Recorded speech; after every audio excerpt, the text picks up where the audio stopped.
Após o sétimo filme, o pessoal ficou assim, cara, vamos fazer o que com esse personagem? Várias ideias surgiram lá na Paramount, vamos fazer a Tina evoluir a história, virar uma psiquiátrica e com os pacientes dela, o Jason vai atormentar a galera, ela vai descobrir que na verdade o Jason era o primo do aniversariante. Cara, 1 milhão de ideias diferentes. Só que, cara, era tudo ideia de merda, né? E a Paramount só tava preocupada nesse momento com uma coisa, que era tirar Jason de Crystal Lake. Sabe daqui, meu! Parecia que a única solução pra essa franquia reviver era eles se libertarem daquele lugar, entendeu? Porque aí o Jason teria mais espaço pra aparecer e viver algumas coisas diferentes do que a gente já tinha visto nos filmes anteriores. O escolhido pra cumprir essa missão foi o Rob Hedden, que é o roteirista da série de TV de Sexta-feira 13. Que, cara, realmente teve essa série, ela é bem bizarra. Até porque ela não conta muito a história do Jason, tá ligado? Ela conta a história de um cara que vai lá e começa a fazer um pacto com o diabo pra vender itens amaldiçoados. Ele tem uma loja de antiguidades, ele vende esses itens e as pessoas morrem. Porém, no meio do caminho ele se arrepende disso. Então ele diz assim, cara, não dá. Ele quebra o pacto com o diabo pega a alma dele e aí cabe à prima e ao sobrinho desse cara conseguirem recuperar todos os itens que foram vendidos e evitar que mais mortes aconteçam, entendeu? Essa série foi lançada em 87, ela teve 3 temporadas e todas são horrorosas. É tenebroso! É um fracasso total e, cara, nem deveria ter o nome de Sexta-feira 13 essa parada. Não que Sexta-feira 13 seja incrível e maravilhoso, mas pelo menos tinha uma certa... era meio coeso, né? O nome não era pra ser esse, aí o produtor decidiu botar pra fazer uma associação, pra chamar público e, cara, foi um fracasso, mas mesmo assim o Rob Hedden foi o escolhido pra dirigir Sexta-feira 13, parte 8, Jason Ataca Nova York. E olha, velho, esse filme aqui já começa de uma maneira que dá até uma tristeza, né? Como a gente falou, é o Rob Hedden que tá na parada e ele é bem ruim. E o filme começa o seguinte, ele passa 1 ano depois do sétimo filme e tá passando um barquinho lá em Crystal Lake. E o Jason tá lá embaixo da água, como a gente bem lembra, já que o pai da mina puxou ele pra baixo. E ele tá morto, tá? Pega essa, ele tá morto. Ok. E os jovens estão com o barquinho lá, conversando sobre histórias do Jason e tal. E daí, pra assustar a namorada do carinha, ele usa uma máscara. Ai, que carinha engraçado. Ele é travesso. Travessão, bobocoide. E lembra que, né, no outro filme o Jason ficou sem máscara, né? Então, ele tinha que ter a máscara de algum jeito. Olha o que acontece, cara. Esse barco puxa um cabo elétrico que encosta no Jason embaixo da água e desse jeito ele revive. E eu não tô brincando, é isso mesmo.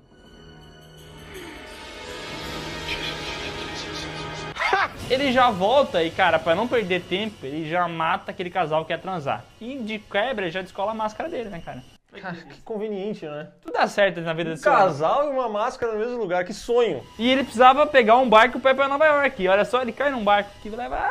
Que é uma parada que não faz sentido nenhum no filme, né? Nenhum. Que Crystal Lake está conectada a um oceano que vai levar o Jason até Nova York. Meu, pra mim, o Crystal Lake era só um laguinho pequenininho que ficava ali. Não, um baita de um lago conectado ao oceano que leva até Nova York. E olha só, cara, o Jason é um grande piloto de barcos. Ele tem carteira de motorista G, que é a carteira que permite dirigir até barco. Ele pega o barquinho daquela galera e vai até um porto onde está o navio SS Lazarus. Olha só a conexão. Esses roteiristas são muito inteligentes, cara. Lázaro, da Bíblia, voltou dos mortos. O barco Lazarus, porque Jason voltou dos mortos. Uau! E Jason embarca no Lazarus, um navio que está cheio de formandos em direção a Nova York. E aqui a gente já sabe o que vai acontecer, né? Todo mundo que pagou esse pacote de viagem vai perder o dinheiro e vai morrer no meio do caminho. Ainda bem. E aqui começa um show de mortes. Tem uma jovem que tá querendo fazer um clipe, ela é uma guitarrista, ela é muito cool, meu Deus do céu, que da hora que ela é. E ela morre, velho. Toma! Ainda tem um cara que vai curtir um tempinho na sauna e morre depois que o Jason coloca pedras quentes na barriga dele. Ele enfia na barriga, mas depois volta e tá no peito. Não dá pra entender por quê.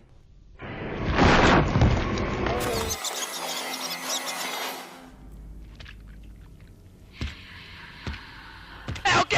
E o filme acompanha a trama da Rainey, que é a sobrinha de um professor lá. Ela tem um trauma envolvendo água e tal. E o filme inteiro, cara, é nesse barco, envolvendo o trauma dela, envolvendo algumas mortes que o Jason faz e tal. E daí você pensa assim, mas o filme não era Jason vai pra Nova York? E é realmente, ele tá indo pra Nova York, mas não é em Nova York. Cara, o que acontece? Esse filme aqui se vendeu como a grande chegada do Jason numa cidade grande. Só que o problema é que gravar em Nova York é muito caro. Então os caras não conseguiram gravar em Nova York e o filme inteiro é o Jason matando gente no barco e a Rainey tendo visões do Jason criança correndo por ali. É curioso isso, porque esse filme aqui virou piada logo depois de ser lançado, que é o Jason Ataca Nova York. mas a gente só vê alguma referência a Nova York com 1 hora e 5 minutos de filme. Agora demora.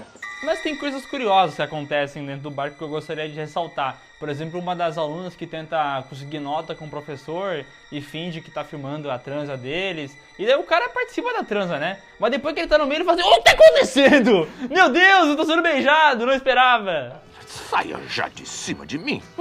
Mas que coisa mais absurda. O que você está pensando? Cara, depois de muito tempo acompanhando essas tretas todas no barco, finalmente esse maldito desse Lazarus afunda e a Rainey consegue escapar com meia dúzia de coadjuvantes pra Nova York. E não só ela, porque o Jason vai também. E chegando lá, cara, tem cenas muito da horas, porque a grande cena do Jason vai pra Nova York é o momento que o Jason dá um chute numa caixa de som. Sim, e também tem aquela outra cena do lutador de boxe. Ai, cara, maravilhoso. Tem um cara que paga de lutador de boxe, é o fodão. E daí ele fala assim: o Jason chegou, o que eu vou fazer com ele? Vou lutar boxe com o Jason. E daí o Jason fala: tá bom então. Ele pega e dá um soco e arranca a cabeça do malandro. Brasil! Essa cena é linda. Ela não faz sentido algum, mas ela é linda. Que lindo, cara! Quem também morre aqui é o tio da Rainey, que tava no navio. E olha só, essa saga aqui ela é toda relacionada com o Datena. O tio da Rainey ele é como se fosse um produtor do Datena. Porque o negócio dele é querer ver o circo pegar fogo. Olha só, quando a Rainey era criança, ele levou a garota até o meio de Crystal Lake, porque ela tinha muito medo de água. Ele pensou assim: cara, ela precisa superar esse medo. Então ele levou ela até o meio do lago e empurrou a garota na água. Nada aí! Nada aí! E aí, quando ela caiu na água, ela não só não superou o medo de água, como ela conseguiu um novo medo, que foi o medo de Jason, porque ela foi puxada pelos pés pelo Jason. Como se... Em que momento o Jason tava na água? Será que foi no momento lá do Jason 6 que ele tava lá boiando? Cara, não dá pra questionar, não dá pra saber a quantos, não dá pra saber em que ano a gente tá. Calma, isso Não dá pra saber. Isso me irrita demais, porque esse filme teria que ser nos anos 2000. E você tá me falando que esses punk anos 80, nos anos 2000, eu não consigo, cara, não dá pra mim, não dá. Sério, não dá. Eu cheguei no limite. O Jason mata o produtor do Datena, que também é conhecido como o tio da Rainey, e daí o Jason vai atrás da Rainey e do namoradinho dela. Os caras vão fugindo e tal, chegam nos esgotos, e aqui, cara... Só um detalhe, eles passam pela Times Square, e essa foi a única cena verdadeiramente gravada em Nova York. Parabéns, é uma cena incrível. Eles vão até os esgotos, e lá, cara, tem o que eu gosto de chamar, que é o pior final de Jason na história. Porque eles sobem numa escadinha, consegue fazer umas tramas pra vir um líquido tóxico. Não, eles descobrem que toda noite, à meia-noite, são jogados resíduos tóxicos nos esgotos de Nova York, entendeu? Não importa o jeito que eles fazem isso, o que importa é que quando esses resíduos pegam no Jason e não pega nos dois...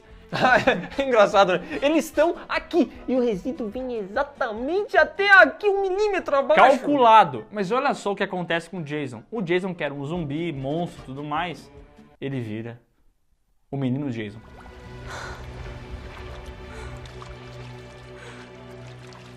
Mas pode ser a coisa da cabeça dela, entendeu? Pode ser a interpretação dela sobre aquela situação, cara. Tu tá olhando o roteiro como se ele fosse um roteiro qualquer. Isso aqui pode ser muito maior do que tu tá imaginando. Mas mesmo que não seja... Cara, é muito ruim, na boa. Não importa, só o fato deles receberem ajuda de resíduos tóxicos pra vencer o Jason é muito Não, ele ruim. vira um menino, cara! Eu não consigo virar um menino! Mas daí eu até não me incomodo. Não, me incomoda, vai tomar no cu, menino. Cara, esse aqui é o pior final de Sexta-feira 13. E sabe qual é a pior coisa? Que a gente chega no próximo filme e daí a gente vai falar que aquele lá é o pior. A gente precisa definir o que é o pior. Tudo é pior. O que esses roteiristas estão tomando, cara? Meu Deus do céu. Resíduos tóxicos. Faz sentido. Sexta-feira 13, parte 8, cara, registrou uma queda nas bilheterias e obrigado, porque esse filme não merece dinheiro, não merece nada. Sempre que eu lembro desse filme, e eu lembro que 1 hora e pouco do filme é no barco e só o finalzinho é em Nova York, me deixa puto. E quando eu lembro do menino Jason, isso aqui me faz tentar suicídio. Dá vontade de beber resíduos tóxicos, né? Eu já bebi, fui lá beber que boa, quase morri. E tem um detalhe técnico nesse filme aqui que é importante, que é o seguinte: o Harry Manfredini fez a trilha sonora de todos os filmes. Já tava cansado, ele nunca inovou nada, ele não é um cara genial, nada disso. Mas aqui trocaram ele por um cidadão que bota umas trilhas de rock genérico que, cara, tá perdido. Esse filme aqui tá todo perdido. O que tem de bom nesse filme? Sabe que geralmente eu gosto de fazer esse esforço de descobrir o que tem de bom numa coisa. E esse filme eu não consigo tirar nada de bom. Talvez o visual do Jason, que é aquele visual gosmento e tal, talvez isso.